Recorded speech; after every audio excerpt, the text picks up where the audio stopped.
कैसी हदीस है तिरमिजी शरीफ की, लानत करें जिब्राइल अलैहिस्सलाम। मोहम्मद सल्लल्लाहु अलैहि वसल्लम मस्जिद नबवी में दाखिल हुए, मशहूर हदीस, कई बार सुनते हो, रमजान के पहले तो बहुत बार सुनते हो वो हदीस। मोहम्मद सल्लल्लाहु अलैहि वसल्लम पहला कदम मिंबर पर रखे, आमीन बोले, दूसरा रखे आमीन, तीसरा रखे आमीन बोले। जब नमाज खत्म हो गई, साहबा बोले या रसूलुल्लाह सल्लल्लाहु अलैहि वसल्लम आज आपने कुछ ऐसा अमल किया तो पहले कभी नहीं किया, आप आमीन बोलते हुए चढ़ रहे थे 3 सीढ़ियां मिंबर के अपने मस्जिद नबवी में, क्या वजह थी? बोले जब मैं पहली सीढ़ी पर पैर रखा मेरे बाजू जिब्राइल थे। क्या बोले जिब्राइल अलैहिस्सलाम?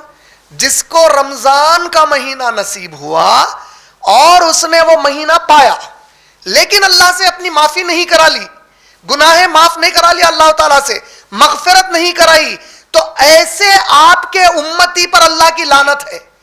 सोचो मोहम्मद सल्लल्लाहु अलैहि वसल्लम आमीन बोलने के बाद क्या होता? रहमत लिल आलमीन है मोहम्मद सल्लल्लाहु अलैहि वसल्लम, उन्होंने आमीन बोल रहे हैं उसके ऊपर। यानी नबी साहब बोले कि ठीक है, अब मतलब क्या हो गया, ऐसा जो कोई क़यामत में उठेगा उसके लिए अब शफात नहीं है मोहम्मद सल्लल्लाहु अलैहि वसल्लम, क्योंकि नबी साहब ये लानत कर दिए, आमीन बोल दिया नबी सल्लल्लाहु अलैहि वसल्लम उसके लिए। तो अब वो महीना आ रहा, इसको गंवाओ मत अपने हाथों से।